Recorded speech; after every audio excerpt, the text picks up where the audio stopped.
देखिए, मुझे लगता है जब संसद गूंगी और शासन बहरा होने लगता है और कलम की आजादी पर भी पहरा होने लगता है, तब अंतर आ ही जाता है शब्दों की परिभाषा में। और साधना भारती चाहे जेनजी युवा और महिलाओं को चिल्लाना पड़ जाता है अंगारों की भाषा में।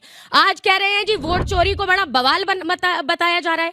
अरे वोट चोरी सिर्फ कहा नहीं, हमने उसके आंकड़े भी रखे, प्रूफ करके दिखा। और राहुल जी ने जब जब आवाज उठाई मोदी सरकार को झुकना पड़ा है। आजादी से आज तक राहुल गांधी जी एकमात्र ऐसे नेता हैं जिन्होंने हजारों किलोमीटर की यात्रा जनसंपर्क करते हुए की। उन्होंने जब जातिगत जनगणना का मुद्दा मुखर होकर उठाया, मोदी सरकार को झुकना पड़ा। ये वही मोदी सरकार है जो उत्तर प्रदेश और लोकसभा चुनाव से पूर्व ये कह रहे थे जाकर कि हम जब आएंगे तो जातिगत जनगणना कराएंगे, और जब भावनाएं भड़काकर वोट ले लिया और जब सत्ता में आ गए तो एफिडेविट दे दिया कोर्ट में और कह दिया नहीं जी जटिल प्रक्रिया है, हम आपके लिए जातिगत जनगणना नहीं करा सकते। और जब राहुल गांधी जी ने सामाजिक न्याय का मुद्दा उठाया, गली गली गांव गांव पैदल पैदल गए, तब जाकर मोदी सरकार को झुकना पड़ा, जातिगत जनगणना की घोषणा करानी पड़ी। और एक बार फिर वोट चोरी पर भी हम कह रहे हैं कि वोट चोर हो तो गद्दी छोड़नी पड़ेगी।